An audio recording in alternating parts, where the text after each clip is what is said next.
بسم اللہ الرحمن الرحیم۔ السلام علیکم، میرا نام ڈاکٹر سائمہ اقبال۔ آپ سب کو میں اپنے یوٹیوب چینل نئی سوچ بھی ڈاکٹر سائمہ پر خوش آمدید کہتی ہوں۔ آج میرے لیکچر کا عنوان غالب سیریز کے حوالے سے ہے کہ مرزا غالب کا خط بنام میر سرفراز حسین۔ خط کا سٹارٹ کرتے ہیں۔ نور چشم راحت جاں میرے سرفراز حسین، جیتے رہو اور خوش رہو، تمہارے دستخطی خط نے میرے ساتھ وہ کیا جو بوئے پیرہن نے یعقوب کے ساتھ کیا۔ میاں یہ ہم تم بوڑھے ہیں یا جوان، توانا ہیں یا ناتواں ہیں، بڑے بیش قیمت ہیں، یعنی بہرحال غنیمت ہیں۔ کوئی جلا بنا کہتا ہے، یادگار زمانہ ہیں ہم لوگ، یاد رکھنا فسانہ ہیں ہم لوگ۔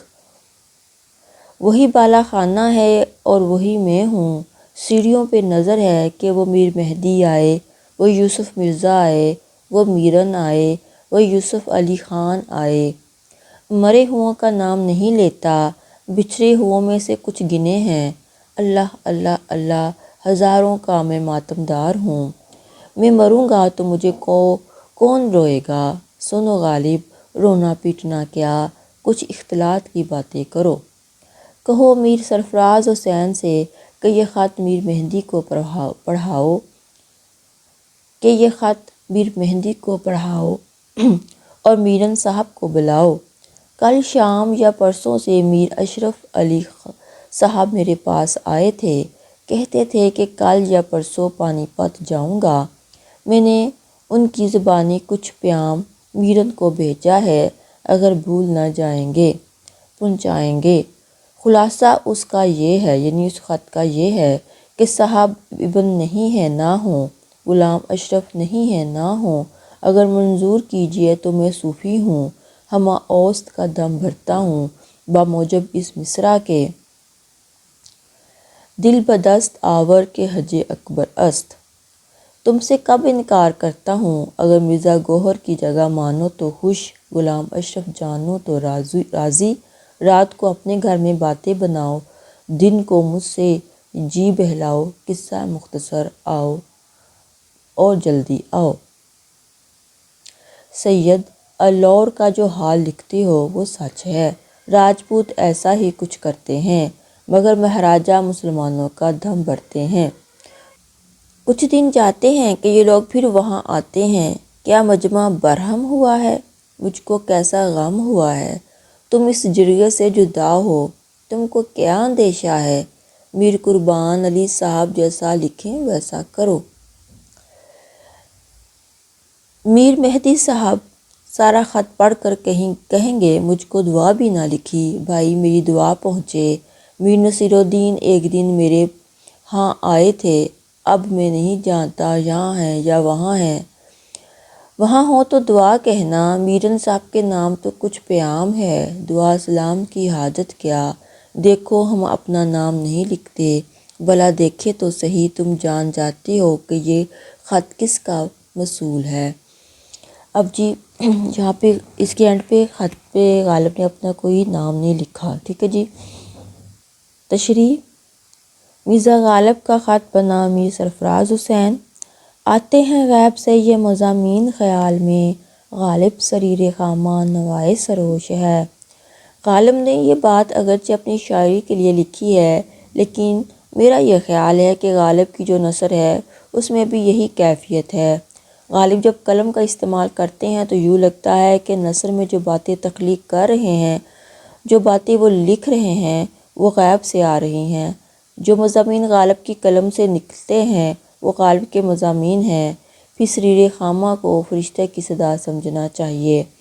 جس زمانے میں مغلیہ سلطنت کا چراغ ٹمٹما رہا تھا اور مشرقی تہذیب کا آفتاب غروب ہونے کو تھا، اس وقت شعر و ادب کی دنیا میں کچھ ایسی شمعیں روشن ہوئیں جنہوں نے آنکھوں کو خیرہ کر دیا۔ مرزا اسد اللہ خان غالب اس عہد کے سب سے نامور شاعر ہیں۔ 19ویں صدی غالب کی صدی ہے۔ غالب کی وجہ سے اردو شاعری کی دنیا میں انقلاب پیدا ہو گیا۔ آل احمد سرور کے مطابق غالب سے پہلے شاعری دل والوں کی دنیا تھی، غالب نے اسے ذہن دیا۔ انہوں نے غزل میں نئے موضوعات اور مضامین داخل کر کے اس کا دامن وسیع کر دیا۔ خطوط میں غالب مخاطب کی حیثیت کے مطابق مختصر القاب لکھ کر مطلب کی بات بیان کرنا شروع کر دیتے ہیں۔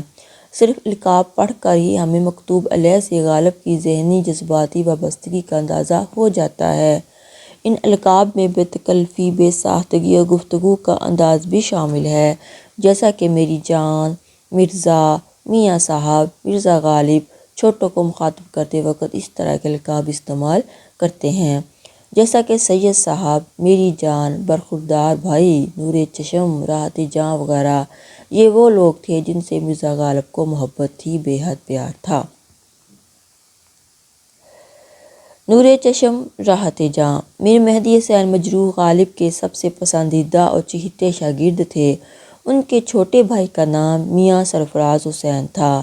میاں سرفراز حسین کو مذہبی علوم میں خاصی دلچسپی تھی اور اسی حوالے سے غالب انہیں مجتہد العصر کہتے تھے۔ غالب نے یہ خط میر مہدی حسین مجروح کے چھوٹے بھائی میاں سرفراز حسین کو لکھا ہے، اس لیے انہوں نے نور چشم، راحت جاں سے خط کا آغاز کیا ہے۔ کیونکہ غالب کا میر مہدی کے ساتھ کافی گہرا تعلق تھا، یہ ان کے چھوٹے بھائی تھے، اس لیے انہوں نے میاں سرفراز حسین کو اسی نام سے پکارا ہے۔ غالب کی اپنی کوئی اولاد نہ تھی، اگر تھی تو وہ کم عمری میں وفات پا گئی تھی۔ اسی وجہ سے سرفراز حسین کے ساتھ ان کا ایک قلبی سا رشتہ تھا۔ ان کے ساتھ غالب کا جو قلبی رشتہ تھا، دراصل اس کو ثابت کرنے کے لیے انہوں نے نور چشم، راحت جاں کا استعمال کیا۔ اچھا جی، اس میں سب سے پہلے ایک تلمیح آتی ہے بوئے پیرہن۔ تو جی دیکھیں جی، بوئے پیرہن فارسی کا لفظ ہے۔ بو کے معنی خوشبو اور پیرہن کے معنی لباس، یعنی بوئے پیرہن لباس کی خوشبو۔ تاریخی حوالے سے حضرت یعقوب علیہ السلام کی جب آنکھیں حضرت یوسف علیہ السلام کے فراق میں رو رو کے سفید ہو گئیں تو بعد میں حضرت یوسف علیہ السلام نے اپنا ایک کرتا بھیجا اپنے والد گرامی کے پاس، تو حضرت یعقوب علیہ السلام نے اس کرتے کو آنکھوں کے ساتھ لگایا تو ان کی بینائی واپس آ گئی۔ غالب اس خط میں یہی کہہ رہے ہیں کہ تمہارے خط سے مجھے یہی لگ رہا ہے کہ جیسے حضرت یوسف علیہ السلام کے کرتے نے حضرت یعقوب علیہ السلام کے ساتھ شفا اور محبت والی کیفیت پیدا کر دی، تو مجھے بھی تمہارے خط سے ایسا ہی محسوس ہوا کہ میں اندھا تھا، بڑا پریشان تھا اور تکلیف میں تھا۔ تمہارا خط آنے سے مجھے ایک سکون اور اطمینان والی کیفیت حاصل ہوئی۔ اچھا، اس کے بعد غالب نے ایک شعر درج کیا، یادگار زمانہ ہیں ہم لوگ، یاد رکھنا فسانہ ہیں ہم لوگ۔ مرزا غالب نے یہاں فارسی کے دلنشین اشعار کا سہارا لے کر خط کی ادبی شان بڑھائی ہے۔ اس طرح انہوں نے اپنی نثر میں خطوط میں اردو اشعار کا استعمال کر کے اپنی نثر کو پرلطف بنا دیا ہے۔ 19ویں صدی غالب کی ہے۔ غالب کو بنیادی طور پر اپنے اوپر بہت مان اور ناز تھا۔ جتنا وہ مقام و مرتبہ اپنا سمجھتے تھے اتنا انہیں وہاں نہیں مل رہا تھا، لیکن اس کے باوجود وہ اپنے آپ کو ایک نامور ہستی سمجھتے تھے۔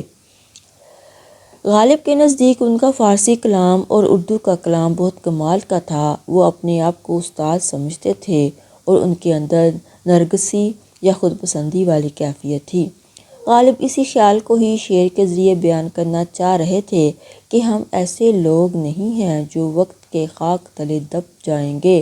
انہیں یقین تھا اس بات کا، پر 19ویں صدی کے بعد آنے والی صدی کے لوگ غالب کی بات کو سمجھیں گے اور دیر تک دنیا میری شاعری اور غزلیات و مضامین کی وجہ سے مجھے یاد رکھے گی۔ ہماری تخلیق کی ہوئی باتیں عام نہیں ہیں، پر بہت دیر بعد جو ہے اس کا علم ہوگا، اور یہ دیر پا ہیں لیکن اس کا اثر دیر بعد ہوگا۔ مولانا روم کی ایک مثنوی، دل بدست آور کے حج اکبر است، از ہزاران کعبہ یک دل بہتر است، کعبہ بنگاہ خلیل آزر است، دل گزرگاہ جلیل اکبر است۔ ایک ہی تھا لائن تو میں نے پورا قطع کر دیا۔ دل ہاتھ آئے کہ حج اکبر یہی ہے، ہزار کعبوں سے ایک دل بہتر ہے۔ کعبہ تو خلیل اللہ کے ہاتھوں بنا ہے، لیکن دل رب جلیل کی گزرگاہ ہے۔ کسی کا دل نہ دکھانا اتنی بڑی نیکی، گویا حج اکبر یہی ہے۔ اگر ہزار بار بھی کوئی کعبہ سے ہو آئے اور پھر کسی کی دل آزاری کرے تو بہتر یہی ہے کہ وہ کسی کو خوش کر دے۔ کسی کو خوش کرنا حج اکبر کے مساوی ہے۔ کعبہ تو اللہ تعالیٰ کے حکم سے خلیل اللہ نے بنایا ہے، مگر دل رب جلیل کی گزرگاہ ہے۔ دہلی کے حالات کی وجہ سے نہ غالب دہلی شہر سے باہر جا سکتے تھے اور نہ میر مہدی مجروح اندر آ سکتے تھے۔ غالب کا اس کلام کے ذریعے میر مہدی کو یہ بتا رہے ہیں کہ جلدی آؤ اور مجھے خوش کر کے حج اکبر کے مساوی ثواب لے لو۔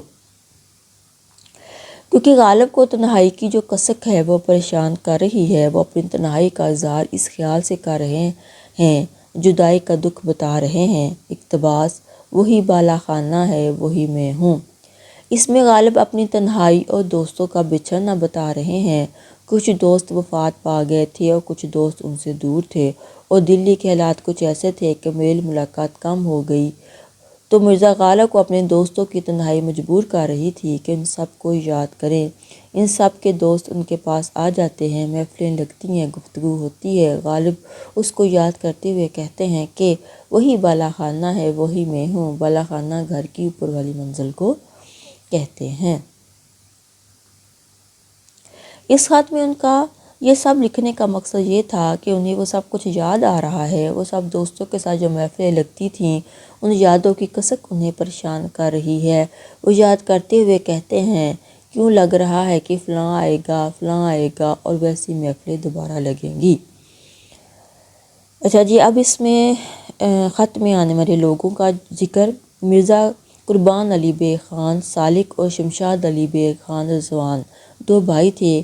ان کا غالب اور لاہورو خاندان کے ساتھ اتنا گہرا تعلق تھا کہ بقول مصنف انہیں اس خاندان سے کوئی نسبت ضرور تھی۔ تو اس خط میں مرزا قربان علی کا ذکر آیا تو مرزا قربان دہلی میں پیدا ہوئے۔ وہ فارسی اور اردو دونوں میں اشعار کہتے تھے۔ ان کی وفات 1876 میں حیدرآباد میں ہوئی۔ ان کی عمر 87 سال تھی۔ اب جی میر مہدی، میر سرفراز اور میرن کا ذکر۔